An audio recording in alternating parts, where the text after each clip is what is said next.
Hello প্রিয় বন্ধুরা, viewers, আমরা আসলাম একটু মা আমার বাসায়। চলে যাবো হয়তো কালকে, 2 দিনের জন্য আসছি। তো আমার মা তো মায়ের গুরু তো বিদ্রোহী কবি কাজী নজরুল ইসলাম, রবীন্দ্রনাথ, দুজনই। তাদের কথা উনি মুখ থেকে একদমই রাখতে চান না। তো মাকে নিয়ে বলি কি আসো না। আমি চেয়েছিলাম যে না, লাইভটা কি শোনা যাচ্ছে? আচ্ছা, আমি চেয়েছিলাম যে না, একটু সাউন্ডটা দেখি।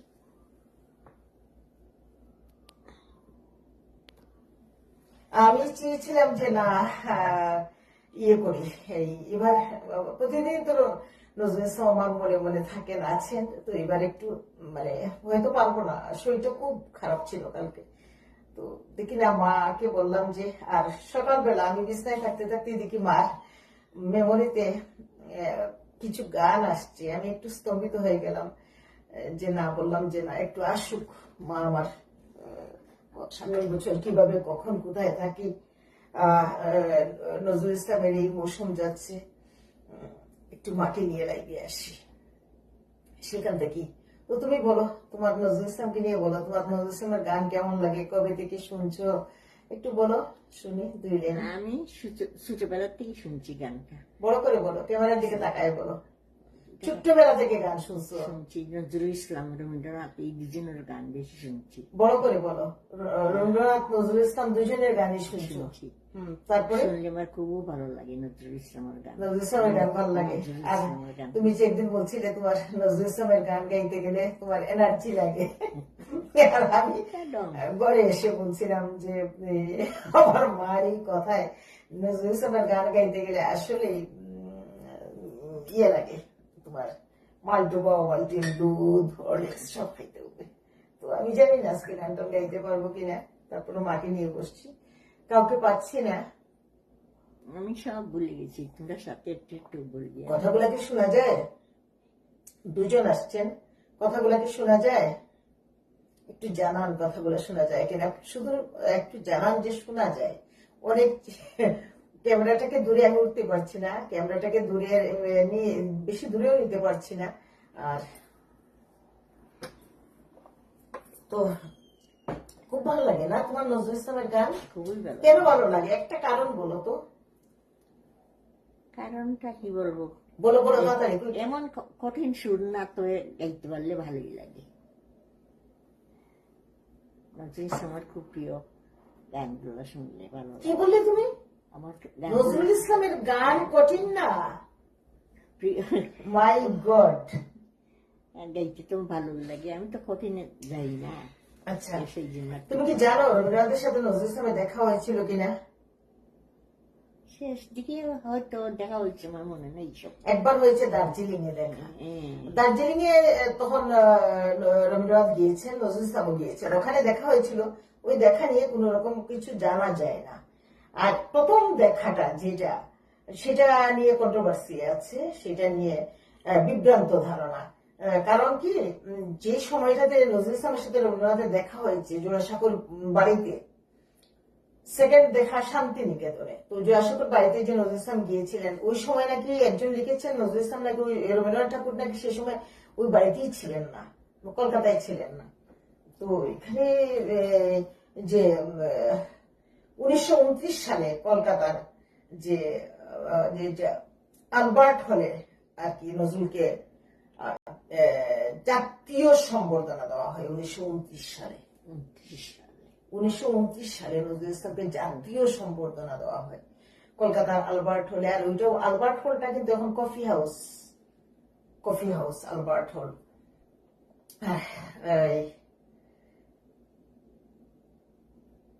আর হামদনাথ তো এত পছন্দ আমার, নজরুল ইসলামের হামদনাথ।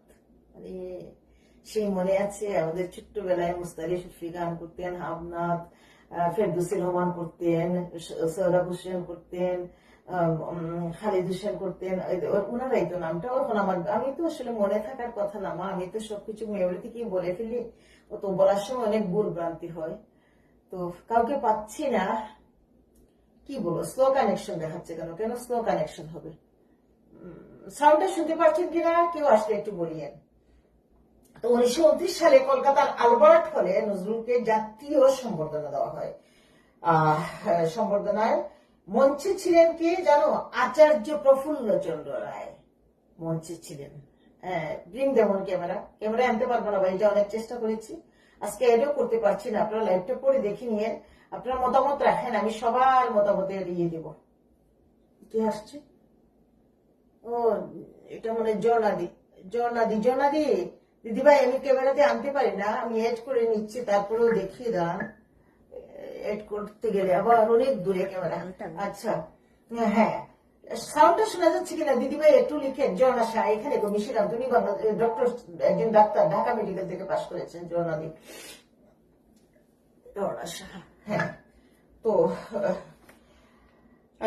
সেখানে সভাপতিত্ব করেছিলেন আচার্য প্রফুল্ল চন্দ্র রায়। আর প্রধান অতিথি ছিলেন কে জানো? প্রধান অতিথি ছিলেন আলবার্ট হলে নেতাজি সুভাষ চন্দ্র বসু। হ্যাঁ, আমি এগুলা সার্চ করে গুগল থেকে নেতাজি সুভাষ চন্দ্র বসু।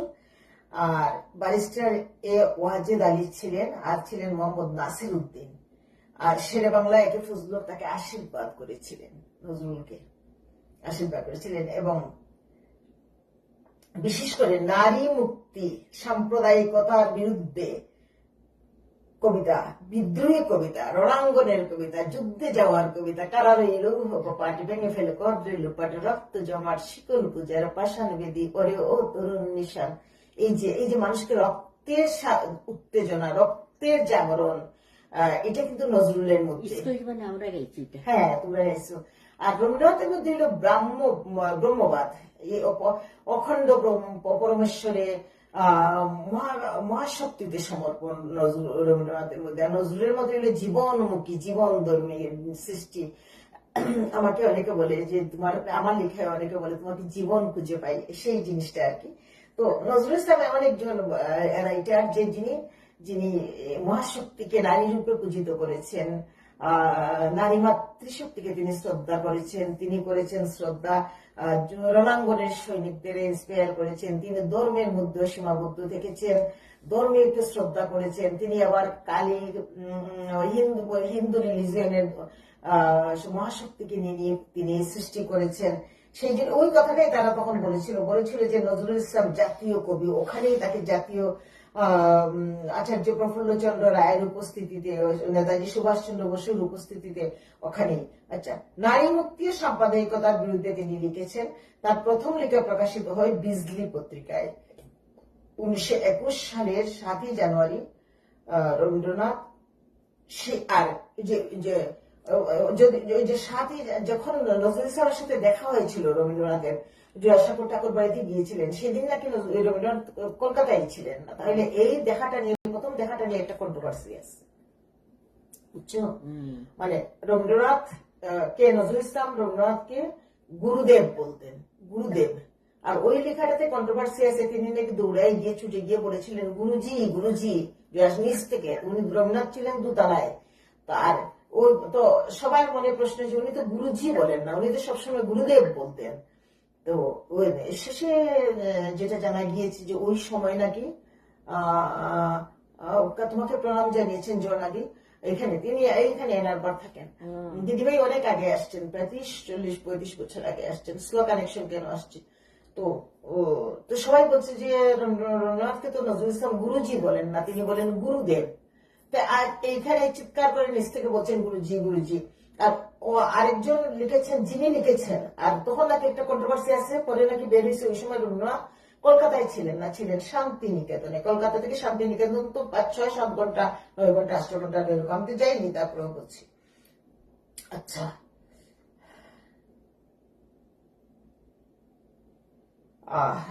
তিনি নাকি অবিনাশ চন্দ্র ভট্টাচার্যের কাছে বলেছিলেন আমাকে 4টি বিদ্রোহী কবিতাটা উঠার পরে আমাকে 4টি পত্রিকা দেন, আমি গুরুজির কাছে যাব।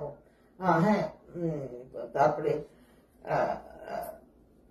1961 সালে, সরি আবার ওই সংভুল করি, 1861 সালে রবীন্দ্রনাথের জন্ম হয়েছিল। আর নজরুলের জন্ম 1861, রবীন্দ্রনাথ জন্মগ্রহণ করেছিলেন। নজরুল জন্মগ্রহণ করেছিলেন 1899 1899 খ্রিস্টাব্দে। তো ওই হিসাবে তিনি ছিলেন, রবীন্দ্রনাথ ঠাকুর ছিলেন 38 বছরের বড়, 38 বছরের বড়। তো কোন গানটা বলছিলে তুমি গাইতাম? অঞ্জলি, কোন গানটা গাইতে বলছিলে? ভুলে গেছি। বলে গেছে আবার? অঞ্জলি বলছিল মনে হয়, অঞ্জলি রহমান। অঞ্জলি রহমান। তো আমার তো গাইতে পারবি না, মোটেও গাও যাই না। মায়ের কথা রাখতে বসছি, মা থাকাই আজকে এই নজরুলকে শ্রদ্ধাটা জানাইতে পারছি, প্রণাম করতে আসছি। একটু অঞ্জলি জানাই তার পায়ে। আমার মার প্রেমিক পুরুষ, আমারও প্রেমিক পুরুষ। এক পুরুষকে মাও প্রেম করে, পুরো মেয়েও প্রেম করে, সন্তান আর করবে না। সন্তান হইল, তারা হইল অন্যদিকে তাদের ডাইভার্সন। তারা এই লেখালেখির মধ্যে শক্তি খুঁজে পায় না, তারা ক্যারিয়ারের মধ্যে শক্তি খুঁজে পায় আজকালকার সন্তান।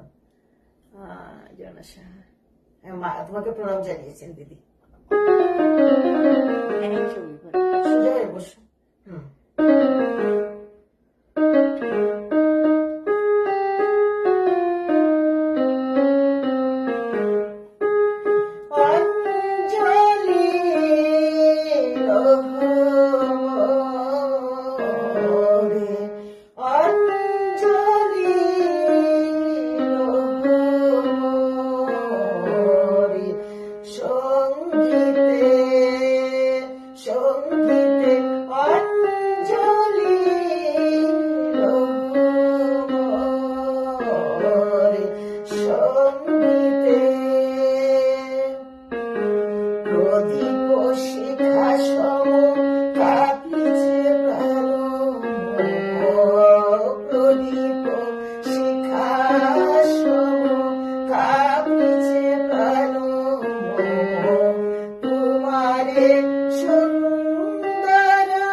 প্রেমের শত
পারি নাই গাইতে, আমার গলার উপর একদম ফেটে গেছে মা। সকালে মনে হয়েছে ভালো পারবো। খারাপ হয়েছে না, সুন্দরই হয়েছে। তুমি বলো তো, সকাল থেকে আমার কাজের লিস্ট তুমি বলো, কাজ তো কি পরিমাণ কাজ আমি আজকে সারাদিন করেছি, এবং পুরো ঘর বেকুম দেওয়া থেকে এই সকাল থেকে জল। সকালে গলাটা ভালো ছিল, এটা আমেরিকা মা, এখানে ওয়েদারের সাথে তোমার ভলিউম কণ্ঠ উঠানামা করে। এই দেশে এসে কেউ এগুলো মেনটেন করতে পারে না, অনেক টাফ। বড় বড় শিল্পীরা হার মেনে যায়। কেমন হয়েছে? খারাপ হয়েছে না? না, মোটামুটি। জনাদি তো বলছে, জনাদি লিখছে এক্সেলেন্ট। রিঙ্কু বলবো দিচ্ছে, রিঙ্কু আমার একটা ছোট বোন। আচ্ছা, তো এখন এই আরেকটা গান আমরা রেখে দিব, একটু সময়ের জন্য আসছে লাইভে। তো এই যে দ্বিতীয় সাক্ষাৎকারটা নজরুল ইসলামের রবীন্দ্রনাথের, তাতে এটা কিন্তু অথেন্টিক, এটা কিন্তু সবাই বলছে যে না হ্যাঁ হয়েছিল। প্রথম সাক্ষাৎকারটাতে বিতর্ক আছে, বলছে ওই সময় রবীন্দ্রনাথ জোড়াসাঁকোতে ছিলেনই না।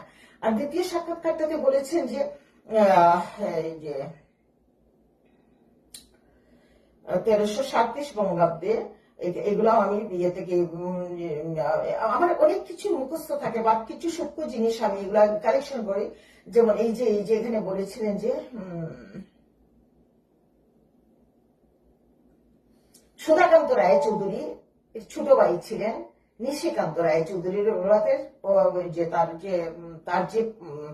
তার যে স্টেট বা তার যে শান্তিনিকেতন সচিব ছিলেন। তো নিশিকান্ত রায়চৌধুরীর লেখায় 1921 সালে 8ই অক্টোবর 1921 সালের 8ই অক্টোবর শান্তিনিকেতনের কলাভবনের দোতলায় সেই সাক্ষাৎকারটা হয়েছিল। শান্তিনিকেতনের কলাভবনের দোতলায় নজরুল ইসলাম গিয়েছিলেন, সেখানে সেই সাক্ষাৎকারটা হয়েছিল। এটা হলো 8ই অক্টোবর 1921 সালের কলাভবনের দোতলায়। হ্যাঁ, আর আগেরটার কথা হলো 1929 সালে। তো এটা হইল জাতীয় কলকাতার এলবার্ট হলে, ওইটা হইলো এলবার্ট হলে। আর আগেরটা হইলো 1900 এটা বলছে যে 1921 সালের, এটা বলছিল জানুয়ারি। এটা হলো 1921 সালের 8 অক্টোবর প্রথম সাক্ষাৎকার, যদি আমরা অথেন্টিক সাক্ষাৎকার ধরি। শান্তিনিকেতনের কলাভবনের দোতলায় সেই সাক্ষাৎকারটি হয়েছিল। এবং নজরুল ইসলাম স্তম্ভিত হয়ে গিয়েছিলেন। দেখো, নজরুল ইসলাম তিনি সবসময় গুরুদেব বলতেন। রবীন্দ্রনাথের সৌম্য মূর্তি, তার স্নিগ্ধতা, তার মায়াবী চাহনি, তিনি যে মানে শোকে পাথর হওয়া যে একটা মানুষ, ফুটতে ফুটতে যে মানুষ, পোড়ামাটি থেকে মানুষ যে সোনায়, পোড়া থেকে সোনায় পরিণত হয়। মাটি পুড়লে কলসি পাই, আমরা ডেকোরেশন পাই মাটির, কত জিনিস মাটির পাই, সোনা আমরা পুড়ে আমরা সোনা বানাই। সেই রবীন্দ্রনাথের সেই যে কষ্টের যে পুরা একটা সোনা, এটা হীরকখণ্ড রবীন্দ্রনাথ। নজরুল ইসলাম রবীন্দ্রনাথের চেহারা দেখে স্তম্ভিত হয়ে তাকিয়েছিলেন অনেকক্ষণ। সেই সাক্ষাৎকারটি হয়েছিল এবং রবীন্দ্রনাথের শান্ত সৌম্য জ্যোতির্ময় চেহারা দেখে তিনি বিস্ময়ে অভিভূত হয়েছিলেন। নজরুল ইসলাম অভিভূত হয়েছিলেন, এবং তখন তিনি রবীন্দ্রনাথের সামনে নজরুল ইসলাম তার এই আগমনী কবিতাটি তিনি আবৃত্তি করে শোনান। আগমনী কবিতাটি আবৃত্তি করে শোনান, এবং আগমনী কবিতাটা পরবর্তীতে আগমনী কবিতাটি শোনান রবীন্দ্রনাথকে, এবং পরবর্তীতে এই আনন্দময়ীর আগমন নামে কবিতাটি তিনি ধূমকেতু পত্রিকায় তিনি প্রকাশ করেন নজরুল ইসলাম। এবং এই ধূমকেতু পত্রিকায় প্রকাশ করার পরেই নজরুল ইসলামের জেল হয় দেশদ্রোহিতার অভিযোগে। তখন তো মানে ব্রিটিশদের বিরুদ্ধে কিছু লিখলেন, যেমন বাবার উপরে দেশদ্রোহিতার মামলা হইলো না, বাবার উপরে হইলো না, বাবার চাকরি নিয়ে গেল না, ওই রকম। তখন মানে কিছু আমাদের পূর্ব বাংলার, আমাদের ঐতিহ্য, পশ্চিম বাংলার ঐতিহ্য নিয়ে কিছু যে মুখ দিয়ে বের করছে, তার উপরে দেশদ্রোহিতার মামলা, নজরুল ইসলামের উপরে দেশদ্রোহিতার মামলা, রবীন্দ্রনাথের কত দিয়ে দিলেন। এগুলো তো আমার মুখস্থ ছিল, এখন আমি আবার এগুলো স্টাডি করে বলতে হবে। একটা সময় তো লাইভ করি দীর্ঘ গত 10-15, এগুলো তো তখনই আমি মুখস্থ করেছিলাম। তো যাই হোক, তখন কিন্তু এই তার ধূমকেতু পত্রিকায় প্রকাশ হওয়ার পরে এই আগমনী কবিতাটি অনেক বড় কবিতা। ওইটা কবিতাটি তখন নজরুল ইসলামের বিরুদ্ধে দেশদ্রোহিতার অভিযোগে 1922 সালে তার জেল হয়। এই কবিতা গুচ্ছের জন্য 1922 সালে তার জেল হয়। আর এই যে কবিতাটা, আমি 2টা লাইন পড়ি, আমি এত বড় কবিতা এখন পড়তে পারবো না, আমি 2টা লাইন পড়ি। আগমনী কবিতাটার 2টা লাইন আমি পড়ি। এই যে প্রথম 2টা লাইন আমি একটু শোনাই আগমনী কবিতা। 8টা লাইন পড়ি আমি তো আগমনীর আবাহনে। না, ওইটা একটা নজরুল ইসলামের একটা কবিতা আছে, আগমনী কবিতা। যে কবিতা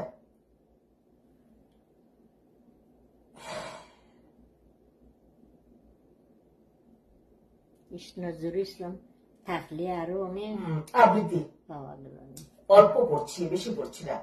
একই রণবাজা বাজিয়ে ঘন ঘন রণ ঝন রণ রণ রণ ঝন ঝন, সে কি দমকি দমকি, দ দিয়ে দমকি দমকি, ধমকি ধমকি, দামা দিমরি দিমরি, গমকি গমকি, ওঠে ছুটে ছুটে ছুটে লুটে ফুটে, বন্নি ফিনকি চমকি চমকি, ঢাল তলোয়ারে খন খন, একই রণ বাজা বাজে খনগন, রণ ঝনঝন, রণ মানেই তো যুদ্ধ, রণ ঝনঝন রণ রণ রণ, হে হে রব না, হই হই রব, ওই বৈরব, সবসময় কাল বৈরব শিবের সাথে নজরুলের কিন্তু অনেক, ওই যে তিনি প্রলয়ে নাচলে যখন হে নটরাজ জটার বাদল পড়লো কুলে, এই নাচটা তো আজাদি কাবার করছিল, আমার বড় মেয়ে তিথি নাচছিল ডিসি রিলে চট্টগ্রামে, এটা বিশাল কাবারিজ আমার বাসায় আছে, সাংবাদিকেরা কাবার করছিল। হঠাৎ করে দেখি পরের দিন আজাদি পত্রিকায় রণ ঝন জন রণ রণ রণে, হই হই রব এই বৈরব, হাকে লাখে রাখে ঝাঁকে ঝাঁকে ঝাঁকে, লাল গৈরিক গায়, ওই যে গেরুয়া বসন যে বিদ্রোহের প্রতীক, লাল গৈরিক গায় সৈনিক দায় তালে তালে, ওই পালে পালে দোরা কাপে দাপে, যাকে মহাকাল কাপে থর থর রণে, দাঁড়াও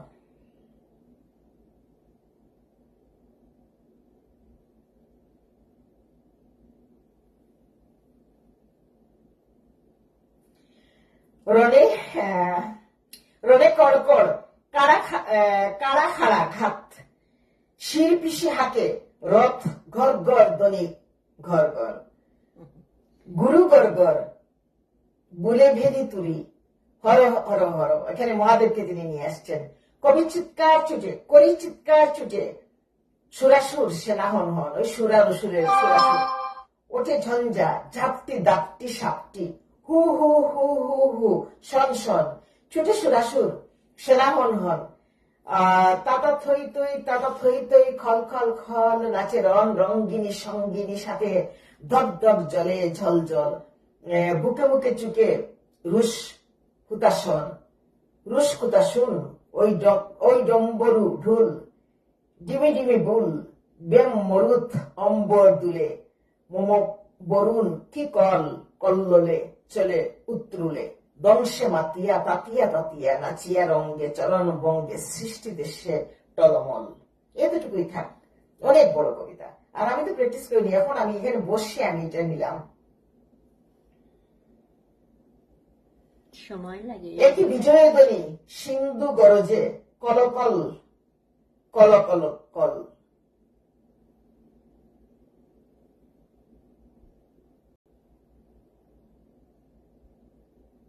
উঠে কোলাহল ফুটে হলাহল, ছুটে মন্থনে পুরো রক্ত উদরি, ফেনা বিষ খরে গল গল, টলে নির্বিকার সে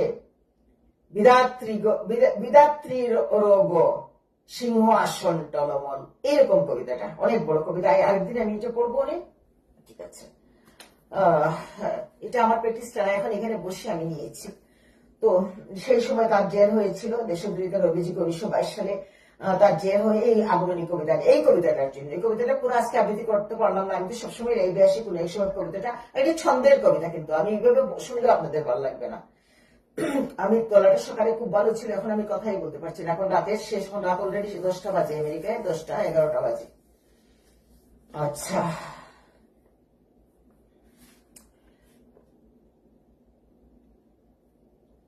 আচ্ছা, দেশবিরোধিতার অভিযোগ আনে 1922 সালে তার জেল হয়ে, এই কবিতাটি কবিতা উৎসের জন্য 1922 সালের 11 জুলাই কলকাতাতে রামমোহন লাইব্রেরিতে দ্বিতীয়বার সাক্ষাৎ হয়।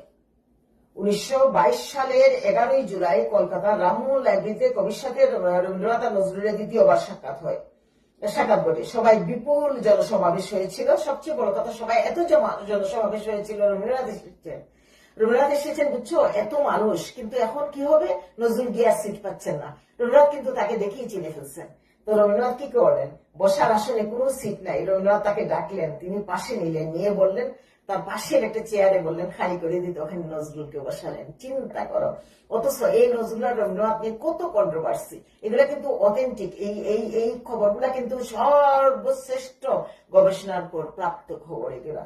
তো বিশাল বিপুল জনসমাবেশ হয়ে বসার আসনে নজরুল, সিট পাননি নজরুল, সিট পাননি। রবীন্দ্রনাথ ঠাকুর নজরুল ইসলামকে ডেকে পাশে বসান, এতে সকল মানে অবাক হয়ে যায়, ঈর্ষান্বিত হয়ে যায়। অনেক মানুষ ঈর্ষান্বিত হয়, নজরুলের স্বীকৃতি সম্মান অনেকেই ঈর্ষান্বিত হয়েছিলেন। তো আর আর আর তৃতীয় সাক্ষাৎ হয়েছিল 1929 সালে দার্জিলিং এ, এবং এটা সম্পর্কে এত কিছু জানা যায় না। তো তিনটা সাক্ষাৎকার, প্রথম সাক্ষাৎকারটা কেউ না মানলেও পরবর্তীতে 3বার নজরুল ইসলামের সাথে রবীন্দ্রনাথের সাক্ষাৎকার হয়েছে, রবীন্দ্রনাথের সাথে নজরুল ইসলামের সাক্ষাৎকার হয়েছে। একটা হইলো লাইব্রেরিতে, তৃতীয়বার হইলো দার্জিলিং এ। দার্জিলিং এর সাক্ষাৎকার সম্পর্কে কিছু জানা যায় না। আর এই হইলো এই সেটটা আজকে একটু আমি দেখলাম, আমি তো হঠাৎ করে লাইভে এসেছি, দেখলাম। তো মা, এই যে রবীন্দ্রনাথ যে নজরুল ইসলামকে ডেকে তার পাশে বসালেন, হল ভর্তি মানুষের সাথে রবীন্দ্রনাথ যে নজরুল ইসলামকে ডেকে তার পাশে বসালেন, এটাতে কিন্তু অনেকেই কিন্তু খুব জেলাস হয়েছিল নজরুলের উপরে। নজরুলের বৈরিতার শেষ নাই। নজরুলের এমনও আছে, নজরুলের মাথায় আঘাত থেকে তার বাক আসছিল। কারণ নজরুল ইসলামের এত শত্রু ছিল, বিশেষ করে তিনি যখন শ্যামা সঙ্গীত লিখছিলেন, শ্যামা সঙ্গীত লিখেছেন তিনি আগে, সেই সময়ে এত মুসলিম বিদ্বেষ হয়ে গিয়েছিলেন নজরুল ইসলাম যে নজরুল এটা কি করছে, হিন্দু রিলিজিয়ন নিয়ে কবিতা লিখছে, হিন্দু দেবদেবীকে নিয়ে কবিতা করছে, ও নাস্তিক, অনেক কিছু।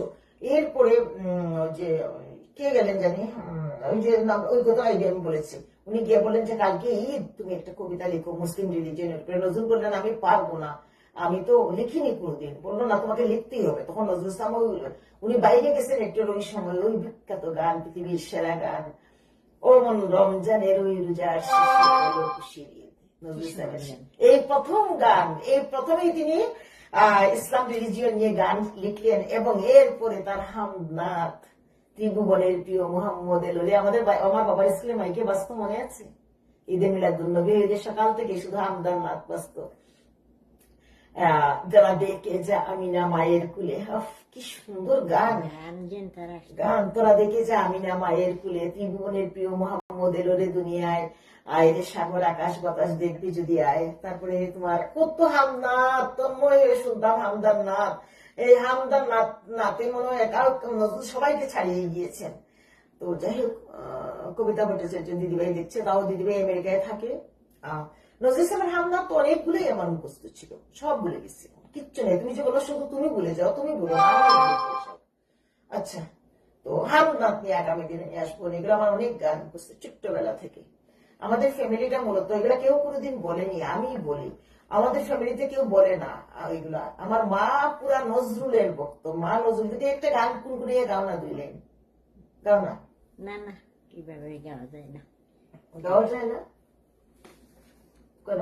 গাওয়া যাবে না কেন? তুমি গানটা গাও। কারারে লৌহ কপাট ভেঙে ফেলে করে লোপাট, রক্ত জমাট শিকল পূজার পাশানে বেঁধে পরে ও তরুণ নিশান, বাজে তোর প্রণয়ী বিশাল ধ্বংস নিশান, উড়ুট প্রাচীরি প্রাচীরি বেদি কারা রইল। আর এই গানটাতে তো নজরুল ইসলামের আমার আপনার চেয়ে আপন যেজন, আমার ছোটবেলা থেকে গাইতেন এই গানটা। এই গানটা রবীন্দ্রনাথ আমাদেরকে দিয়েছিলেন, অমূল্য বাবু কি সুন্দর গাইতেন, আমার আপনার চেয়ে আপনার যেজন খুঁজি দেয়। আমি শুনি যে চলো এটা গাই, ছোট্টবেলাটা আমার ছোটবেলায়। আমি শুরুর পুরি আমার আপনার চেয়ে আপন যেজন খুঁজি খুঁজি তারে আমি আপনায়। আমি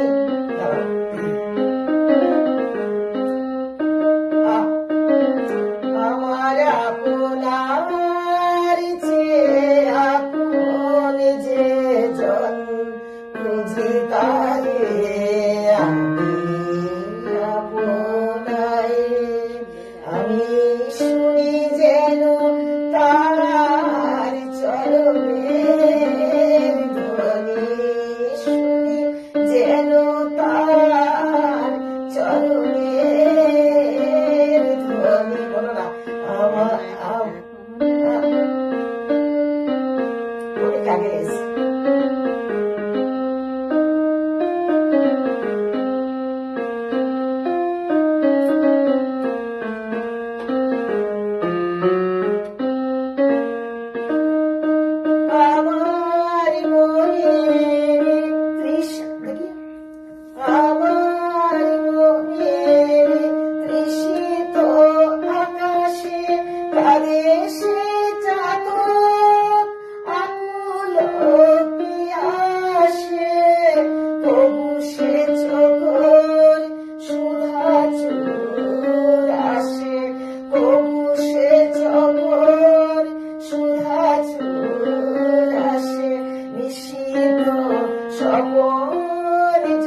তারে স্নেহ মেঘশ্যাম অসরিয়ালোকে হেরি যেন ধীর বিজুলি উজ্জ্বল অবিরাম আমার মনে পিয়ালো তমালে হেরি তারে স্নেহ মেঘশ্যাম অসরিয়ালোকে হেরি তারে ধীর বিজুলি উজ্জ্বল অবিরাম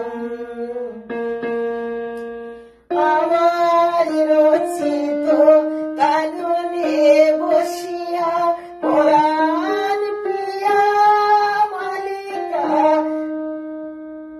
রচিয়া আমার রচিত কাননে বসিয়া পরাণ প্রিয়ারে মালিকা রচিয়া সেমালা সহসা দেখিনু জাগিয়া বলো সেমালা সহসা দেখিনু জাগিয়া আপনার গায়ে দুলে হায় আমার আপনার চেয়ে আপন যে জন খুঁজি তাকে আমি আপনায় আমি শুনি যেন তার চরণের ধ্বনি শুনি যেন তার চরণের ধ্বনি আমারই পিয়াসী বাসনায় আমার আপনার চেয়ে আপন যে জন খুঁজি তাকে আমি আপনায়। সুন্দর হয়েছে। না এটা বলিয়েছি তো তোকে এবারও সুযোগ নেই আমার সময় কই শোনো মা এই গানটা না দিয়েছিলেন আমাকে রবীন্দ্রনাথ আমাদের বাড়িতে আসতেন যে উনি দিয়েছিলেন কত সুন্দর চর্চা হয়তো কিচ্ছু নাই সব ঐতিহ্য আমাদের ফ্যামিলি নিয়ে কেউ একটা কথা বলার নাই মানে আমরা যে সিলেটে তো তখন এডুকেশনও কম ছিল সিলেটে থেকে আমার বাবা 45 মেট্রিক ইন্টারমিডিয়েট কলকাতা বোর্ড থেকে পাশ করে যে গ্রামে ঢুকে গেলেন সেই গ্রামেই তিনি পোশালা সাজাইছিলেন আর আমার বাবাকে নিয়ে একটা কথা আমার পরিবারের কেউ বলে না শুধু চায় আমার বাবাকে লুকাইতে চায় আমার বাবাকে ঢাকতে চায় কে আসেন নাই আমাদের অমূল্য দাস গুলফুল মোহাম্মদ খানের ছাত্র মনে আছে তোমার বৃহস্পতিবার এসে শুক্রবারে উনি বিকালে যেতেন যে মনে আছে গুল মোহাম্মদ খানের ছাত্র তারপরে রবীন্দ্রনাথ কত উস্তাদ আসতেন কে জান নাই আমাদের বাড়িতে কে জান নাই বলতো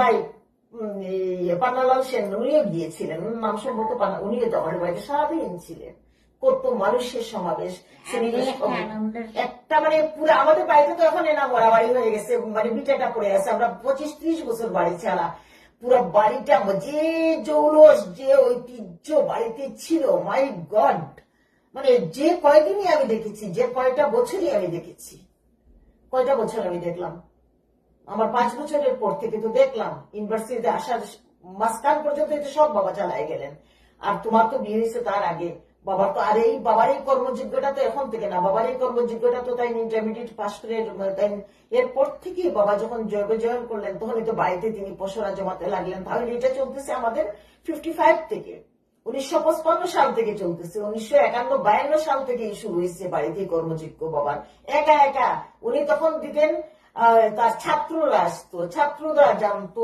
ছাত্রদের দেখতে যেতেন ছাত্ররা বাড়িতে আসতো মানে সব তখন থেকে বাবার এই লড়াইগুলা এই যজ্ঞগুলো এই দূষরদের বিরুদ্ধে পাকিস্তানি এই পিরিয়ডে এইগুলা চলছিল আমাদের বাড়িতে আর এখন এগুলো আমাদের নাই সব লুকায় গেছে দামাচাপা দেয় আমাদের নিজের মানুষ দামাচাপা দেয় লুকায় নিজকে মানে জাহির করতে চায় নিজে তারা আমার বাবার এত বড় কৃষ্টি এত বড় ঐতিহ্য সব ধ্বংস করে ফেলতেছে মা কেউ কোনোদিন বলছে বাবার উপর দেশদ্রোহিতার মামলা হয়েছে তুমি বলেছো কোনোদিন আমি বের করেছি মানুষের দুয়ারে দুয়ারে আমি গিয়েছি মানুষ আমাকে ঢেলে দিয়েছে সব এইটা হয়েছে ওইটা হয়েছে তোমার বাবা নেবারাই থেকে যে তোমার বিপিন দেবের বাড়ি থেকে আসতে তোমার বাবার ফাইল সব স্কুলের ফাইল সব হাত থেকে কেড়ে নিচ্ছে রাজাকারের বাচ্চারা।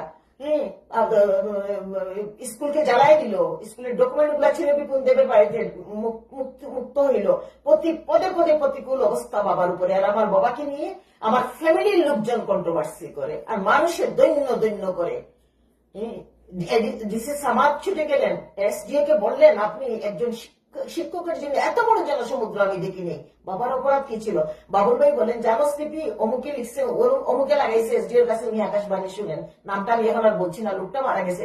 বাবার ওয়াজিবুল্লাহ মাস্টার যারা বাবাকে নিয়ে গেছিলেন শাহপাড়া, দিলুল ইসলাম বাবুল ভাই কত বড় সাহিত্যিক গবেষক, আমাকে বলেন জানিস তোকে তো আমি খুলে নিচ্ছি, এই যে স্যার যে আকাশবাণী শুনেন এটা অমুক লাগাইছে, অমুক, সে পরে এমপি হয়েছিল, মারা গেছে, সে এমপি হয়েছিল, অমুক লাগাইছে।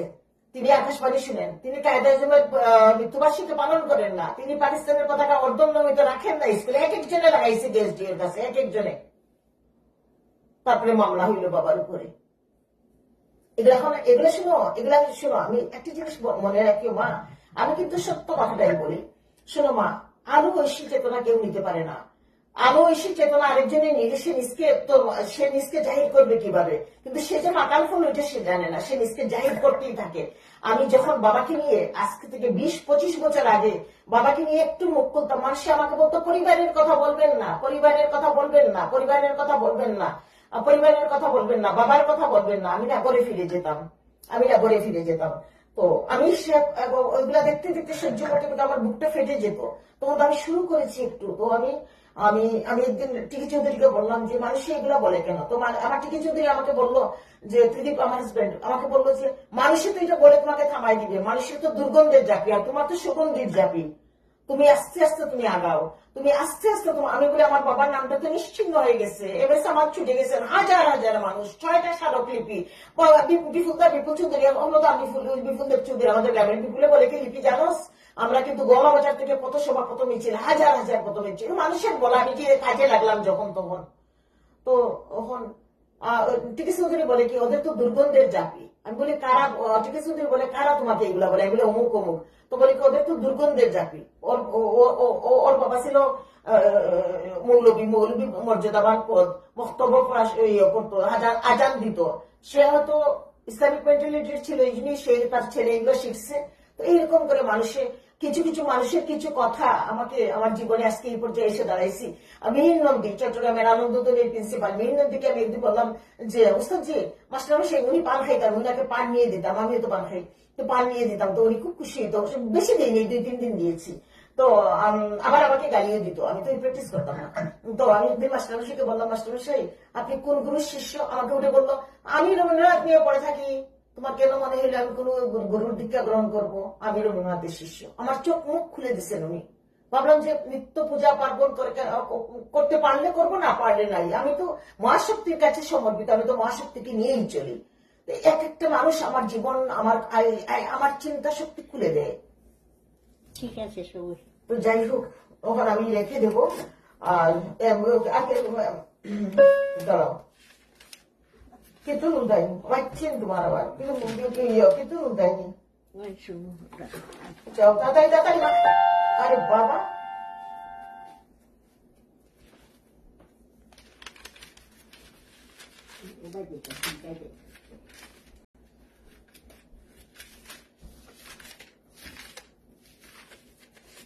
মাঠে কীর্তন শুনবি? কীর্তন মাথাটাই এসো, কীর্তন শুনে এটাও রোজনে কীর্তন, আরেকটা কীর্তন শুনে আমি রেখে দিচ্ছি, এই একটাই শেষ, আর কথা বলবো না দাদা, আজকে সময় নেই। আমি দেখবো কবিতা ভট্টাচার্য দিদিভাই আসছে, সরকার অমর আসছে, আমার ইউনিভার্সিটির ছোট ভাই।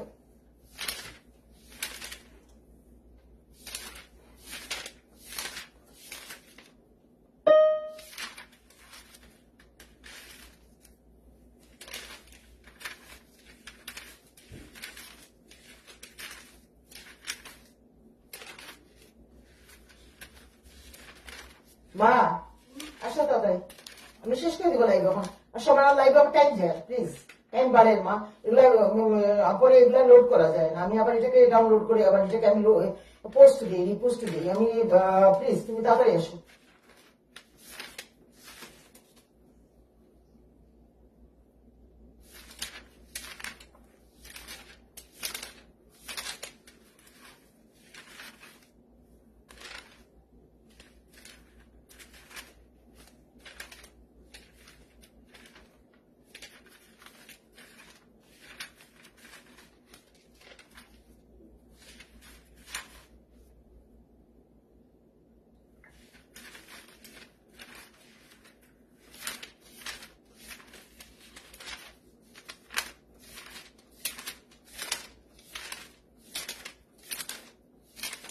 তাহলে ভিউয়ার্স রেখে দিব, আরেকটা গান করে রেখে দিব। গানটা আমি পাচ্ছি না।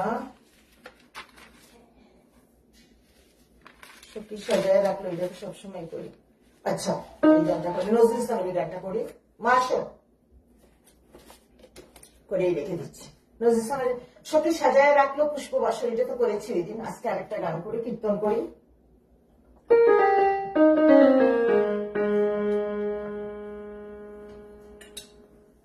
মা খুব পছন্দ করেন তো, মা খুব পছন্দ করেন। মার পছন্দের মানুষ ছিলেন নজরুল ইসলাম। আমার মা নজরুলের সমর্পিত ছোট্টবেলা থেকে। উনি রবীন্দ্রনাথের চেয়ে নজরুল ইসলামকে বেশি পছন্দ করেন।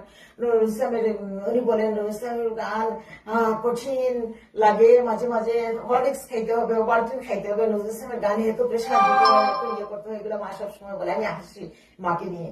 মা আসো। তো মা আসলে জীবনে কোনো ফ্লোর পান নাই তো, কিন্তু ওই যে দেখেন আমার বাসায় আসলে আমার মা যে গান জানে, এটাও আমার পরিবারের কেউ কোনদিন জানাতো না। এগুলো আমি করি।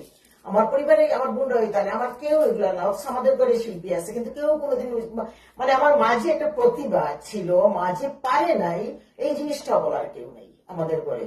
তো আমি কেন আমার ফ্যামিলির এতগুলো ইতিহাস আমি হাইড করে যাব? আমার এই ফ্যামিলির ইতিহাসটা তো সমাজ উপকৃত হবে, আমি কেন হাইড করে যাব? আমি হাইড করি না। আমি আমি আমি কোনোদিন বলিনি এই যে পরিবারের এই জিনিসগুলো, ইদানিং আমি বলি। আমার বাবার এই ইতিহাসটা আমি বলি। আমার মা যে জানতো, আমার মা জানতো যে আপনারা বহুবার প্রমাণ পেয়েছেন। আমার মা আলিয়ানদের থেকে মেট্রিক পাস করেছেন মৌলভীবাজারে।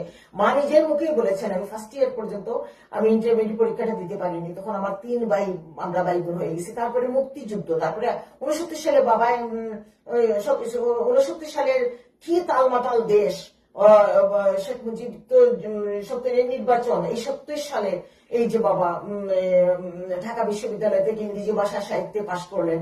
তারপরে যে জিসি দেব, যে গোবিন্দচন্দ্র দেব 3 বার বাবাকে, আমি বলেছি আগে লাইগে, 3 বার বাবাকে, বাবা বলেন আমাকে একটা জগন্নাথ হলে একটা সিট দেন। না, তোমাকে আপনাকে জগন্নাথ হলে সিট দেওয়া যাবে না। বাবা নিয়ে যশবন্ত ওনাকে একজনকে নিয়ে গিয়েছিলেন, উনি মারা গেছেন, উনি বরিশালের। ওনাকেও ফাইন্ড আউট করার চেষ্টা করেছিলাম, খোঁজ নিয়ে দেখলাম যে উনি মারা গিয়েছেন। উনি বাবাকে দাদা বাবু ডাকতেন। সেক্রেটারি ফার্মেসি বিজিত মেশো আমাকে বলছেন তোমার বাবার সাথে আমার ঢাকা বিশ্ববিদ্যালয়ে ওখানে পরিচয় কর। এখন পর্যন্ত বিজিত মেশো আমার বাবাকে দাদা বাবু ডাকেন। আর বিজিত মেশো স্মারকগ্রন্থ আমার লেখা আছে, বিমল মেশো স্মারকগ্রন্থ আমার লেখা আছে। তো গোবিন্দচন্দ্র দেব, ডক্টর গোবিন্দ যতীন্দ্র বই ঠাকুর তো মারে মেরে ফেললো। গোবিন্দচন্দ্র দেব বাবাকে বলেন না আপনাকে সিট দেওয়া যাবে না, বলে কথাই বলছেন না। আরেকজনের সাথে দাদা বাবু উনি এরকম, আপনি কিছু মনে করবেন না। তো বাবা তো হতাশ হয়ে গেছেন, সিট দেওয়া যাবে না। স্কুলে কত কষ্ট করে স্কুল থেকে ছুটি নিয়ে গেছেন, ওখানে লিগেল ছুটি নিয়েছেন। ওখানে পশ্চিমা দূষণরা বাবার বিরুদ্ধে আবার একটা এলিগেশন নিয়ে, একটার পর এলিগেশন আনে, একটার পর আনিসুজ্জামান সারগতে ভূমিকাতে লিখে গিয়েছেন। যতবারই তার বিরুদ্ধে এলিগেশন এনেছে ততবার আনিসুজ্জামান জাতীয় অধ্যাপক, কিন্তু দুঃখে বাবার অপ্রকাশিত বই দুঃখে যাদের জীবন গড়ার তো তিনি মুখবন্ধ লিখে দিয়েছেন। তখন বলেছে যে যতবারই ললিত মোহনের বিরুদ্ধে অভিযোগ আনা হয়েছে ততবারই তিনি তার সততার মেধা দিয়ে তিনি প্রত্যেকবার তিনি তার সততার মেধায় পার পেয়ে গিয়েছেন। তো সেদিন একটা পোস্ট দিয়েছিলাম বুরুঙ্গার, একজন লিখেছেন যে ললিত মোহনের বংশধরকে পাওয়া গেল। আমরা শুনেছি বুরুঙ্গার গণহত্যায় ললিত মোহনের নাম, ওকে মানে ওকে ফাইন্ড আউট করো, ওকে পাওয়া যায় নাই। শ্রীরামসে গণহত্যা হয়েছে, আমার বাবাকে পায় নাই। এখন তারা কুচগুবুর স্কুলে গণহত্যা করবে, বাবার জন্য এতগুলো অনেক মানুষ মরে যেত, বাবাকে পায় নাই, গণহত্যাটা হয় নাই কুচগুবুর বাবার প্রতিষ্ঠিত স্কুলে। আমি আমার পরিবারের কথা কাউকে বলতে পারবো না, পরিবারের কথা কেউ তো বলছি না, আমার কোনো বোনরা তো আসেই না সামনে।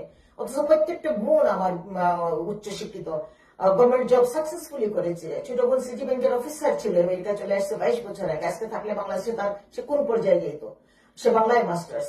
তো কেউ বলেন, তারা এইসব খুব ইন্ট্রোভার্ট, তারা বলে না, আমাদের করে কেউ বলে না। এখন আমি একটু বলি, এখন এইটা এই জন্য আপনারা জানতে পারছেন। আর মা তো চায়, মাকে যদি কেউ না দেখায়, মাকে যদি এই যে একটা লিজেন্ডারি মহিলা যে সবকিছুর সাক্ষী, তাকে যদি কেউ না দেখায়, না এটা আমি করি।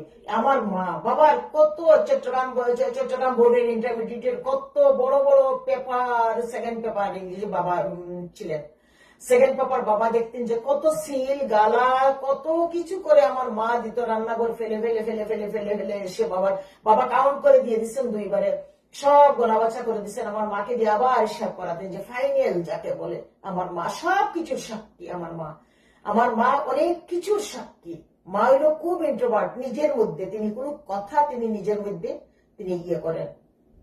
তো এই হলো, এখন আমি এই গানটা করি। মাঝিমা কথা বলে পারবো না, উনি বাথরুমে গেছে, ওনাকে আমি বলছি তুমি বাথরুমে তুমি সেরে আমার এখানে বসো, আবার আসে, বয়স্ক মানুষ তো থাক।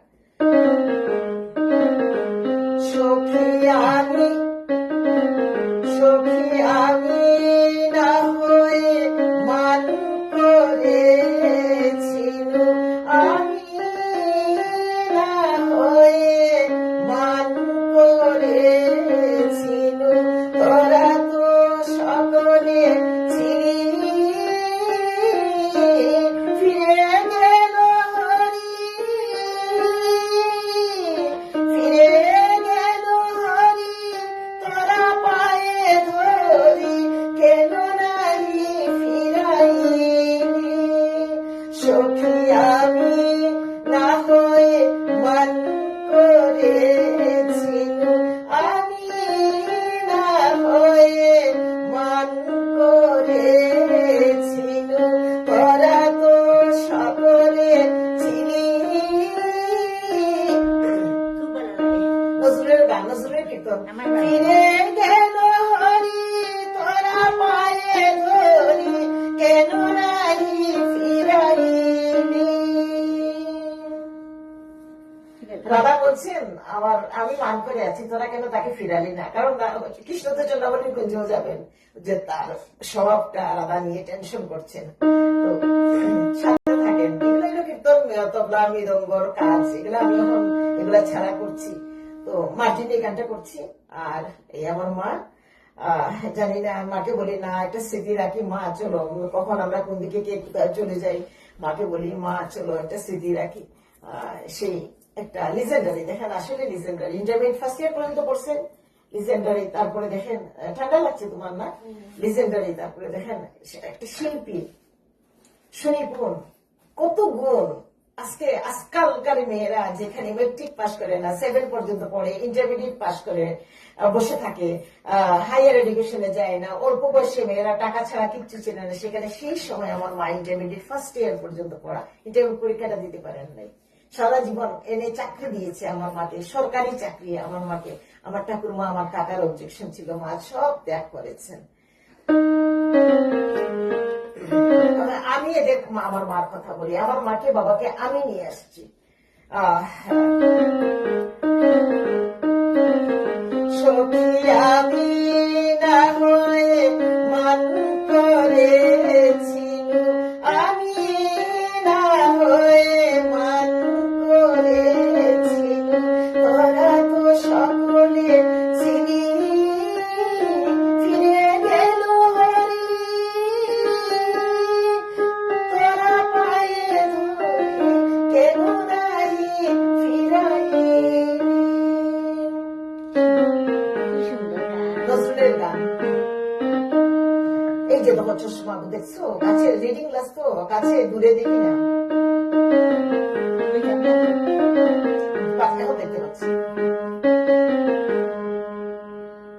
তারে ফিরা নিজে পায়ে ধরি, তারে ফিরা নিজে পায়ে ধরি, তারে ফিরা এদে পায়ে ধরি, তার পায়ে পায়ে ফেরে হরি, তার পায়ে, দাদা বলছেন আমার কৃষ্ণকে তারা ফিরাই দে, কৃষ্ণের পায়ে পায়ে হরি ফিরেন, তার পায়ে হরি পড়ে থাকেন, তোরা আমার কৃষ্ণকে ফিরাই দে। এটাই তো, ওই যে অনুকূল ঠাকুরের বাপ সমাধি মা, উনি যখন ভাবে যেতেন অনুকূল ঠাকুর কি বলতেন, উনি সেই সোলার সিস্টেমে চলে যেতেন, মাধ্যাকর্ষণে চলে যেতেন। আর অনুকূল ঠাকুরকে নিয়ে কন্ট্রোভার্সি, মনে রাখি আমি কেন এত শক্তিপীঠে যাই, আমি যে কোনো একটা শক্তিপীঠে গিয়ে বসে থাকি, কিছু না কিছু এদের মধ্যে আসছে মা, কিছু না কিছু আসছে এদের মধ্যে। অনুকূল ঠাকুর কেন, তারপরেও যারা যাজকরা আসছেন সবার মধ্যে কিছু না কিছু আসছে, যে কোনো রিলিজিয়নে। আমরা তুচ্ছ মানুষের সঙ্গে সমালোচনা করি, কিন্তু আমরা তাদের মতো হইতে পারি না, তাদের মতো জায়গায় আমরা যেতে পারি না, তাদের কাছে মাথা নত করি না, আমরা শুধু সমালোচনা করি। আমরা এত মা, এই জড়, এই দন, এই জড় জিনিস, আজকে বাংলাদেশ বলো, বিশ্বে এত অশান্তি কেন, এত বাচ্চা মারা যাচ্ছে কেন, বাংলাদেশে এত অশান্তি কেন, এই জড়য়ে ভরে গেছে মা সমাজ, জড় প্রাণহীন। আমাদের শঙ্করাচার্য বলছেন চৈতন্য ব্রহ্মত্ব মানুষের তো আমি রিপুর উঠবে না, আমার শরীরে হাজার হাজার রিপু, আমার মনে হিংসা আছে, কিন্তু সাথে আমার চেতনাটা নিয়ে চলতে হবে, তাহলে রিপুগুলা পিছনে থাকবে, মৃতপ্রায় থাকবে। তারে ফিরানে যে পায়ে ধরি, তার পায়ে পায়ে ফেরে হরি, তার পায়ে পায়ে ফেরে হরি, তারে ফিরা এদে পায়ে ধরি, হরি হরি মান, হরি হরি মান, অভিমান তারে কেন ফিরা দেখছি না, হরি হরি মান, হরি হরি মান, অভিমান তারে কেন রাই ফিরাই, হরি হরি মান, অভিমান তারে কেন রাই ফিরাই,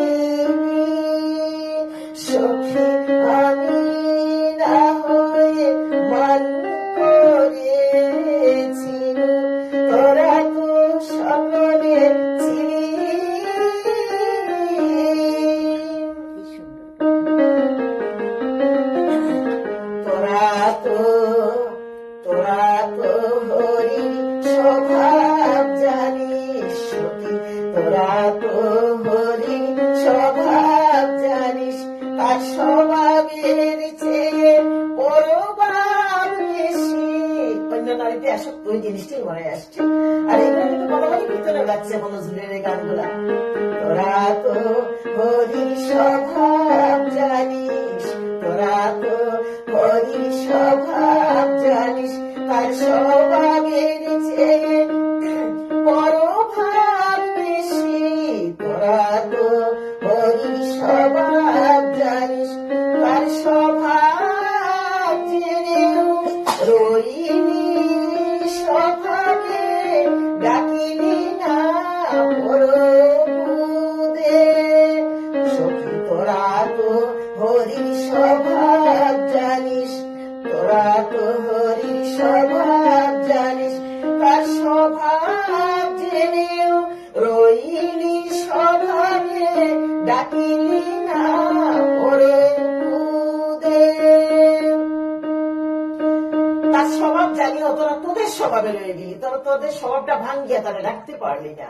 কি সুন্দর। দাদাই হয়ে যেতাম সখীদেরকে, ওই লাখে অষ্ট সখীকে সবাইকে বলতেছেন, তার স্বভাব জেনেও রইলি স্বভাবে, ডাকিলি না পরবুদে,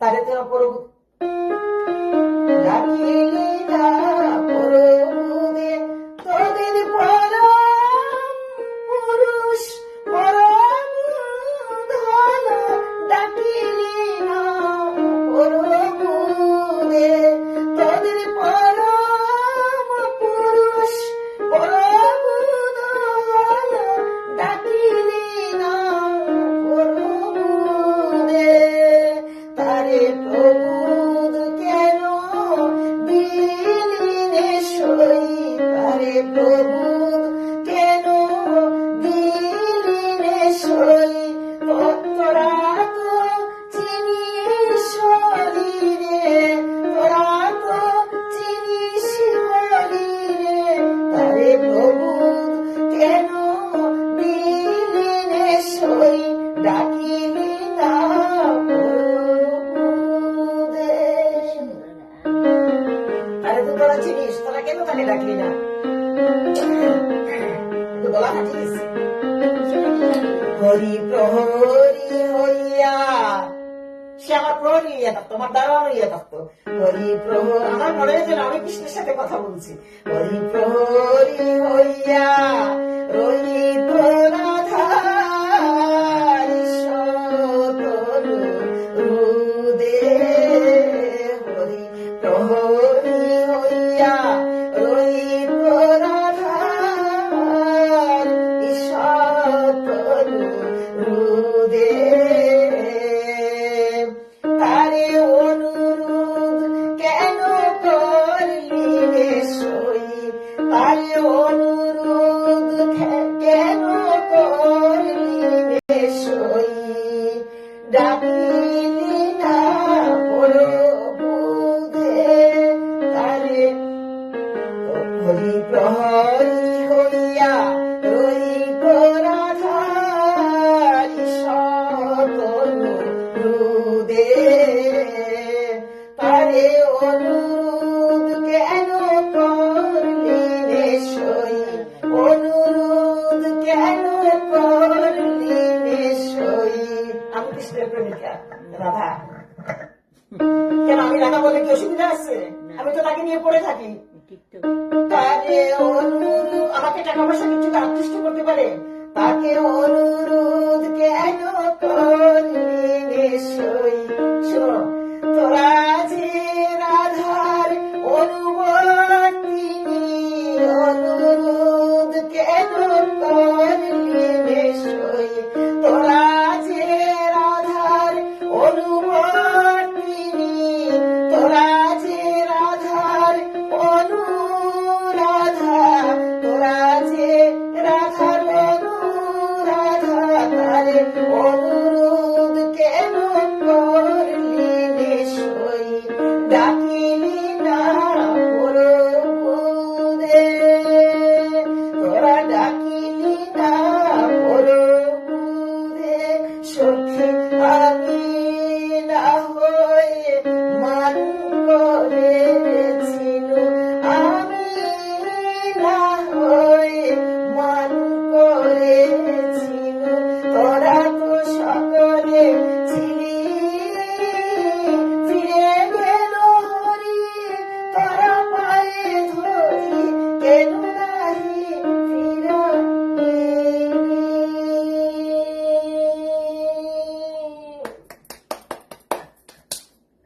সাকসেসফুলি লাইফটা করলাম। গলা আমি প্রতিদিন আমার গলাটা কেন ফেটে যায় মা? এই গানটা আমি সকালে করলে কত সুন্দর করতে পারতাম, কিন্তু বিকালে বসলেই গলা ফেটে যায়। মাঝে মাঝে প্রতিজ্ঞা করে আর বিকালে লাইভ করবো না।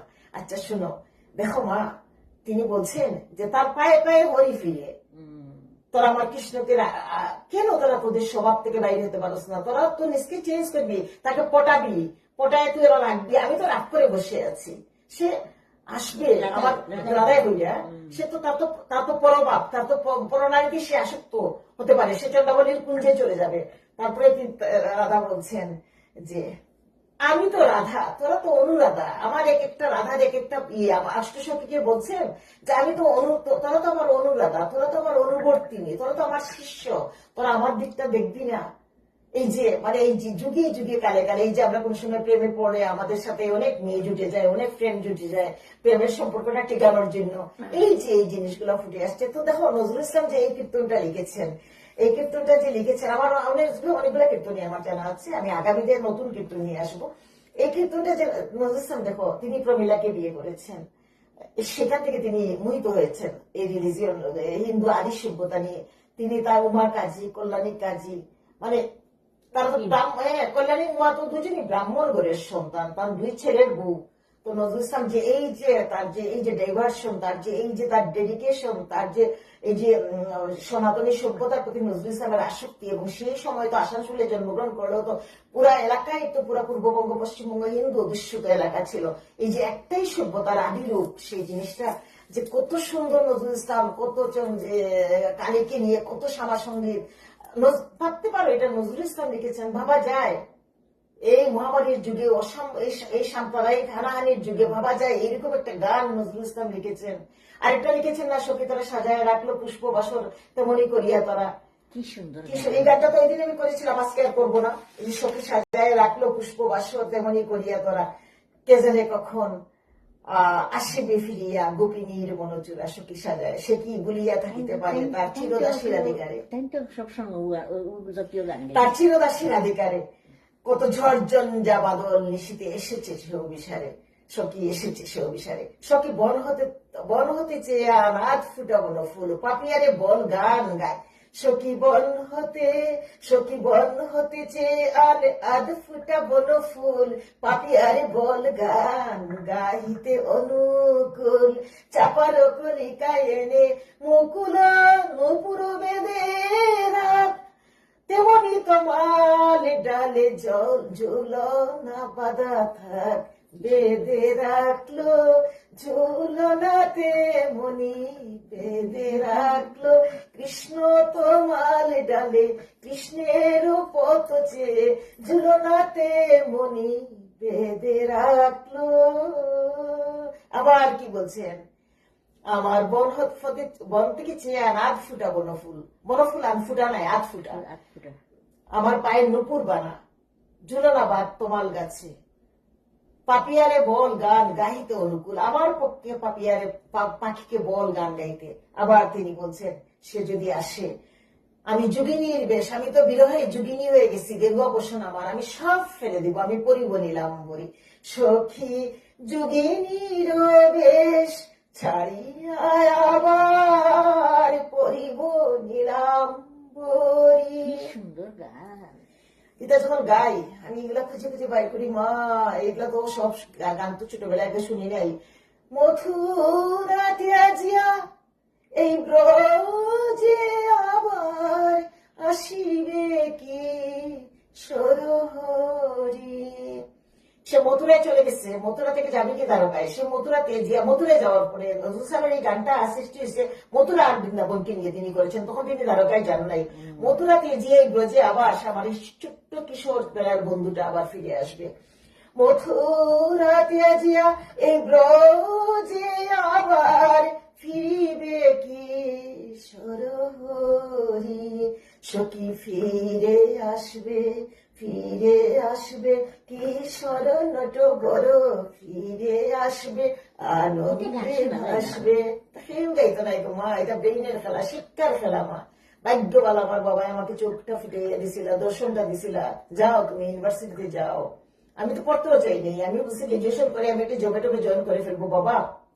বাবার এই বাবার তখন তো কিচ্ছু বুঝতাম না, বাবার খেলায় আসলাম আমি ইউনিভার্সিটি। এই যে আমি কি করতে পেরেছি জানি না, আমার বাবা না বিশ্ব দর্শনটা আমার চোখের সামনে, আমার বাবা, আমার সবকিছু আমার বাবা, আমার আদর্শ আমার বাবা, আমার প্রথমে আমি আজকে দেখতেই করতে তোমার প্রেজেন্সে আমি বলছি, আমার বাবার মতো বাবা আমি আমি আমি আমি দেখিনি মা এরকম মানুষ, একটা ত্রিকালজ্ঞ পুরুষ, ত্রিকালজ্ঞ, কত বড় শিক্ষাবিদ তুমি চিন্তা করতে পারবে না মা, কত বড় সৃষ্টি তুমি জানোই না, তোমরা অন্ধ রয়ে গেছো মা, কত বড় ত্রিকালজ্ঞ। আমারে বলতেন যে তুমি সেমিনারি ঢুকছো, গুজরাটে ঢুকছো কেন? আমরা ঢাকা ইউনিভার্সিটি সেমিনারি ঢুকতে পারতাম না, মেয়েদের এত দাপট ছিল, আমরা ছেলেরা পিছনে দাঁড়ায় থাকতাম। তিনি আমার দর্শনটা দিয়ে গেছেন, আমার জীবনের সর্বশ্রেষ্ঠ ফিলোসফার। এরপরেই তো আমি জানতে শিখছি, এই শেক্সপিয়ার জানলাম, সক্রেটিস জানলাম, এরিস্টটল জানলাম, প্লেটো জানলাম, চৌসার জানলাম, রবীন্দ্রনাথ জানলাম।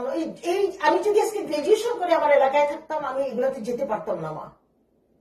আমি যদি এই জন্যই তো আমি একটা ভিডিও করেছিলাম যে একটা মানুষের চাইল্ডহুডে তার বাবা যে কত বড় ভূমিকা পালন করে, আর ওই হিসাবে তুমি ছিলে বাবার কাছে জড়ো, তুমি ডাকলে তুমি আমাদেরকে এগুলো কিচ্ছু কোনোদিন বলনি। তা আমার সাইকোলজিটা, আমাদের বোনদের সাইকোলজিটা তো খুলে যাওয়ার কথা ছিল। তারা কেন পড়াশোনা করে চাকরির মধ্যে তারা আবদ্ধ, ইন্ট্রোভার্ট থাকে, তারা তাদের মতো করে চলে। শ্যামলী বিশ্ব কবিতা লিখে শিলিও বলছে আমি অনেক কিছু স্টার্ট করবো, এখন শিলিও বলছে আজকে তো বলবো সে ভার্জিনিয়া নিউ জার্সি থেকে স্টার্ট করবো। কিন্তু মা আমার বাবার মতো এত বড় ফিলোসফার আমি দেখিনি মা, আজকে আমি কোনোদিন বলিনি, সত্যি বলছি। আমি এখনো তার অস্তিত্ব ছোঁয়া পাই মা। আমি বাবা মারা যাওয়ার পরে 17 বছর আমাকে ঘুমাতে দেয়নি, আমার মাথার কাছে এসে দাঁড়ায় থাকতো। যে 17 বছর পরে যেদিন বাবার কাজটা আমি হাতে নিলাম, বাবার বইটা প্রকাশের চিন্তা করলাম, আমি সিলেট ছুটে গেলাম, তোমরা পাণ্ডুলিপি আমাকে দাও না, তোমরা দিলে, আমি সারা বন্ধ করলাম। এদিন থেকে বাবা আস্তে আস্তে আমার বিস্মৃতির অন্তরালে চলে যেতে লাগলেন। আমি মুক্তি পেলাম, কারণ একটা মরা মানুষের আমার মাথার উপরে দাঁড়ায় থাকে। এখন পর্যন্ত আমি 6 মাস পর আমি স্বপ্নে দেখি, 2 মাস পরে স্বপ্নে দেখি, তখন তো প্রতিদিন আমি ঘুমাতে পারতাম না। মরার 17 বছর পর্যন্ত আমি ঘুমাতে পারতাম না। সারা গ্রন্থাগারে আর্কাইভে সব জায়গায় দিলাম, এখন আমি বড় পরিসরে এগুলো একটু প্রকাশ করবো। এরপর থেকে আমি মুক্তি পাইলাম। তো যাই হোক, অনেক কথা বললাম। আমি এরকম ফিলোসফার আমি দেখিনি বাবার মতো, সত্যি বলতে কি আমি বলছি, এই সমাজের এই অবস্থানে এসে বলছি আমি আজকে চট্টগ্রাম থেকে বাংলাদেশের জাতীয় পর্যায়ে, কিন্তু আমি ইন্ট্রোভার্ট, আমাকে কেউ চিনে না। চট্টগ্রাম থেকে আমি ঢাকা থেকে আমি ইন্ডিয়া থেকে আমি লন্ডন, তো 5 বার আমার জবাবই চেয়েছে, আজকে আমেরিকায়। এই যে আমি একটা আন্তর্জাতিক পর্যায়ে, আমার বাবার দর্শন, এত বড় ফিলোসফার আমি দেখিনি মা, আমি দেখিনি। আমাকে যখন শিরিন শারমিন চৌধুরীর জীবনের আগে যে জাতীয় জাগরণের নন্দিত নারী তারানা হালিম, সৈয়দা রেজওয়ানা হাসান, তমাল্লতা আদিত্য, সেলিনা আইবি মেয়র, তাদের জীবনের আগে আমাকে লুৎফুর, তো তুমি দেখেছো আমার সাথে, লুৎফুরকে বললাম যে তুমি শিরিন শারমিন চৌধুরীর আগে কেন আমার জীবনী দিচ্ছ, ওনার পরে দাও আমার জীবনী।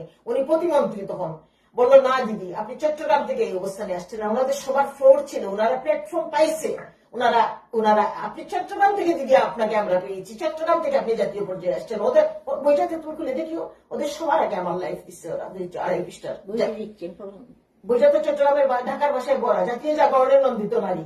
আর বাবার 4 পৃষ্ঠার বাবার জীবনী তুললো, আলোর মিছিলে অগ্রণী যারা, আমার আর আমার বাবার জীবনী তো তারা তুললো দুটো বইয়ে, আলোর মিছিলে অগ্রণী যারা। তো যাই হোক, এখন লাইভটা শেষ করছি, কত বড় যে হয়েছে আমি জানি না, 20 মিনিটের জন্য বসছিলাম।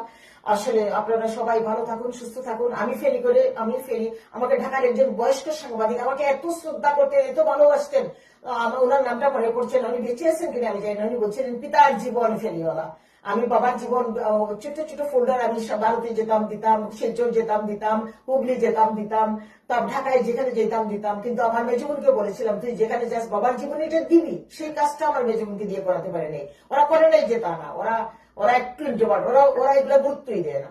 তো যাই হোক, আপনারা ভালো থাকুন, সুস্থ থাকুন। আজকের লাইভটা আমি সম্পূর্ণ, যদি অনেক কথা চলে আসছে, কথা আসবে, কথা চলে আসে, আর এগুলা তো শিক্ষণীয় কথা।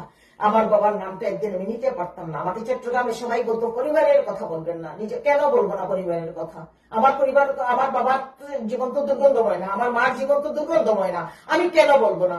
আমার বাবার কাছ থেকে কোনোদিন কারণ নিন্দা, বন্দনা, চর্চা আমি কিচ্ছু কোনোদিন শুনিনি। আমার বাবা যে কত বড় ফিলোসফার এটা আমি জানি, আর কার কাছে না থাক তাতে আমার কিচ্ছু যায় না, ওকে। আর আমি জানি আমার বাবা দ্য গ্রেটেস্ট ফিলোসফার আমার কাছে, পৃথিবীর সর্বশ্রেষ্ঠ ফিলোসফার আমার বাবা। আমার বাবা সর্বশ্রেষ্ঠ এডুকেশনালিস্ট আমার কাছে। এই জন্য আমি আজকে কল্যাণী দেব চৌধুরী কথাগুলো বলতে পারছি। সমাজে কোটি কোটি মেয়ে আছে, কয়জনে ও এতটুকু শ্রম সাধনা করে। আমাকে কলকাতার অনেকেই বলে ও তো সাধিকা, ও তো তাপসী। তো যাই হোক, অনেক কথা বলে ফেললাম, আমি এগুলো বলেই যাব। কারণ কেন বলে যাব জানেন, আমি যতদিন যত জায়গায় যত কাজ করেছি জীবনের 40টা বছর 50টা বছর, কেউ আমাকে আমার মেধাটাকে নিতে পারে না। আমি এগুলো করি যে কেউ পছন্দ করে না, এই জন্য আমি এগুলো বলেই যাব। আপনারা সবাই ভালো থাকুন, সুস্থ থাকুন। আমি জানি না লাইভটা আমি সেভ করতে পারবো কিনা, এতটুকু লম্বা লাইভ হয়ে গেছে। তো অনেক ভালোবাসা, অনেক শ্রদ্ধা। আজকের লাইভটা আমি সম্পূর্ণভাবে নজরুল ইসলামকে আমি ডেডিকেট করলাম, এবং নজরুল ইসলামের জন্য আমি চেয়েছিলাম আসতে পারবো না, কিন্তু মা আছেন, মা তো ফার্স্ট প্রায়োরিটি নজরুল, জীবনে তার একমাত্র প্রথমেই এলো নজরুল ইসলাম, তারপরে রবীন্দ্রনাথ। আমি জীবনে স্টার্টিং ছিলাম নজরুল ইসলাম, কারণ আমার মুখে এগুলো শুনতাম, আমাদের বাড়িতে নজরুলের চর্চা হইতো, নজরুলের গান হইতো, সুতরাং আমিও নজরুলের শিষ্য। তারপরে আস্তে আস্তে আমি ডেভিয়েটও করলাম, রবীন্দ্রনাথ তখন দুইজনই আমার কাছে সমান, অখণ্ড ব্রহ্মের সাধক রবীন্দ্রনাথ। আর নজরুল ইসলাম এটা যে খণ্ডিত ব্রহ্মের সাধক, এবং তার শব্দের মাধুরী। যুদ্ধে যাবেন নজরুলের গান পাবেন, মন্দিরে যাবেন নজরুলের গান পাবেন, ঈশ্বরের জন্য, কৃষ্ণের জন্য আপনি কত গান, কৃষ্ণের জন্য তিনি রবিদারি, অলোক বিহারী, তারপর কত গান বলবো নজরুল ইসলামের, সব পাবেন আপনারা। অলোক বিহারী, কৃষ্ণ, গঙ্গা সিন্ধু নর্মদা, নজরুলের গান, তিনি রবিদারি, তারপরে সখী শেহরি কেমন বল, কুতাচে আদো আমার খুব ভালো লাগে। কেন বল, সখী শেহরি কেমন বলেছে, ওইটাও 2টা লাইন। সখী শেহরি আপনাকে খুব ভালো লাগে, সখী শেহরি কেমন বল। মাকে গলার অবস্থা তো খুব খারাপ। সখী শেহরি কেমন বল, নাম শুনে যায় এত প্রেম জাগে, চুকে রানী এত জল, সখী শেহরি কেমন কি ভালো লাগে। সে কি আসে এই পৃথিবীতে, গাহি রাধা নাম বাঁশরীতে, যার অনুরাগে বিরহ যমুনা, যার অনুরাগে বিরহ যমুনা হয়ে উঠে চঞ্চল,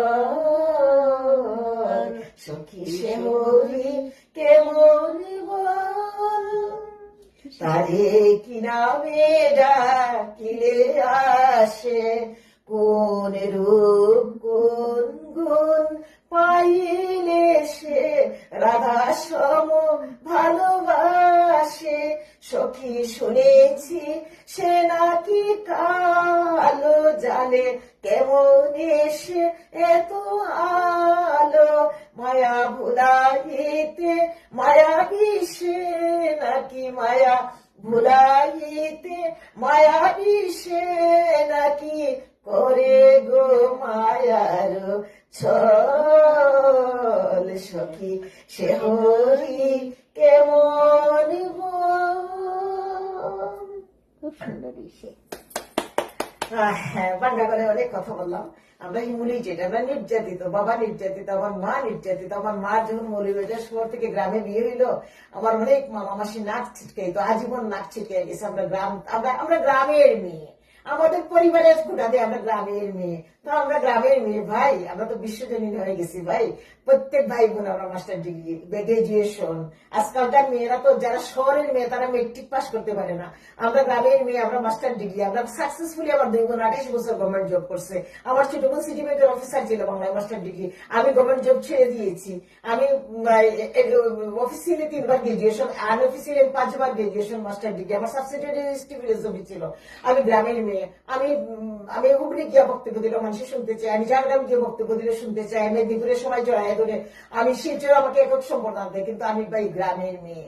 আমি যখন গ্রামের মেয়ে ছিলাম তখন আমার বাবা আমাকে ইউনিভার্সিটিতে পড়াইছে 60টা বছর হলে। আমার ভাই রামকৃষ্ণ মিশনে, আমার বোন মেয়ে যখন 4 বছর সরকারি মহিলা কলেজ হোস্টেলে গ্রাজুয়েশন করেছে। ছোট সে বন্ধু ছেলে শরীর চলে আসছে। আমরা গ্রামের মেয়ে, আমাদের স্টিকার আমরা গ্রামে, আমরা সব জানি। আমরা গ্রামের মেয়ে, আমরা যেমন ঝগড়া করতে জানি, আমরা সব। আমার বাবা গ্রেট ফিলোসোফার ললিত মোহন দেশ আমাদেরকে সেই দর্শন দিয়ে গিয়েছে। আমরা ইন্ট্রোভার্ট থাকি, আমরা খুব ভালো লাগে আমাদের এইভাবে চলতে। আমরা সবাইকে ভালোবাসি, এখন পর্যন্ত 2 হাত প্রসারিত করে মানুষের পাশে থাকি। আমরা গ্রামের মেয়ে, আমাদের গ্রামের মেয়ে, আমাদের আত্মীয় স্বজন আপন মানুষ থেকে শুনতে আমরা গ্রামে বড় হয়েছি, আমরা গ্রামের মেয়ে। কিন্তু শহরে যাদের জন্ম ওইগুলো মেট্রিক পাসও করতে পারে নাই, ইন্টারমিডিয়েট তো দূরে থাক, আমরা গ্রামের মেয়ে।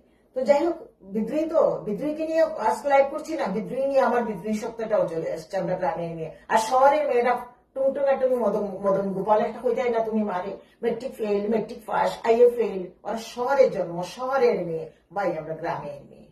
তো আজকাল লাইফে বিদ্রোহী কবি, বিদ্রোহী সত্তা আমার মধ্যে চলে আসছে। কিছু মনে করবেন না, কিছু বলতে হয়। এই সমাজকে তুলাধুলা না করলে হবে না। তো এই সমাজের নিকৃষ্ট প্রাণীগুলো না, তুলাধুলা, তোলাকে যেভাবে লেখক বানায় এটাকে বলে তুলাধুলা। তো এই সমাজের নিকৃষ্ট প্রাণীগুলো না আমার এই কাজগুলোকে পছন্দ করে না, আমাদেরকে ছোট করবে। শুধু আমাদেরকে কেউ চিনবে না, আমাদেরকে কেউ চিনবে না। আমার লাইফটা ভালো করে দেখবে না, আমাদেরকে কেউ চিনবে না। কল্যাণী দেবচৌধুরীকে কেউ জানতে পারবে না। কল্যাণী দেবচৌধুরীর হাজবেন্ড কোথাও সমাজে ডক্টর বলতে পারবে না। আমেরিকায় আসছো তুমি আমার ডক্টর কি বলতে পারবে না। কল্যাণী দেবচৌধুরী তুমি এখানে শিক্ষার কথা বলিও না, এখানে ওই টুপাস মিটিয়ে বলবে, এখানে শিক্ষার কথা বলিও না। মুখ্য যেগুলো এগুলো নিতে চায় না ভাই সমাজে, এরা ভিক্টোরিয়া নেয়, এরা আলো নেয় না। আমি চেতনার সাথে চলি।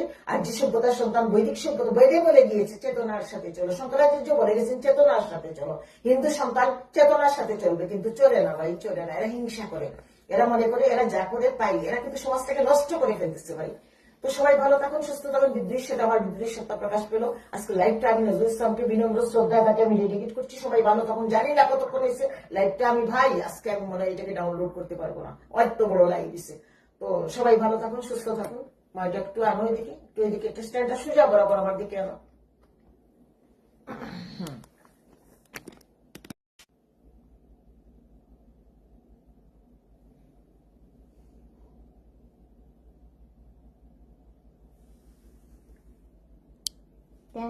তাহলে